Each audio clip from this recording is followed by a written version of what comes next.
என்ன சொல்கிறது, இதெல்லாம் இப்போ படம் முடிஞ்சதுக்கப்புறம் தான். அதுக்கு முன்னாடி அவங்க மலையாளத்துலேருந்து வராங்கலாம் எனக்கு தெரியாது.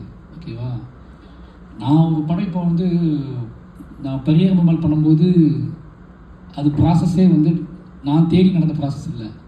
அது ஒரு சின்ன படம், பட்ஜெட் படம். அந்த படத்துக்குள்ளே யாரெல்லாம் இருந்தால் பெட்டராக இருக்குன்னு சொல்லி ப்ரொடக்ஷன் சைட்லேருந்து பேசும்போது அப்போ ஆனந்தி கொஞ்சம் அவங்க எஸ்டாப்ளிஷ்ட் ஸ்டார் ஆகிட்டாங்க. அப்போ அந்த மாதிரி ஒரு ஆள் வேணும் தான் நாங்கள் வந்து ட்ரை பண்ணுறோம். நிஜமாகவே சொன்னால் கதையை கடத்துவதற்கு எஸ்டாப்ளிஷான சில முகங்கள் தேவை அப்படிங்கிறது. எல்லாத்தையும் நானே சுமந்துட்டு அலைய முடியாது, கொஞ்சம் ஷேர் பண்ணுறதுக்கு கொஞ்சம் ஆட்கள் வேணும் அப்படிங்கிறதுக்காக ஆனந்தி உள்ளே வந்தாங்க.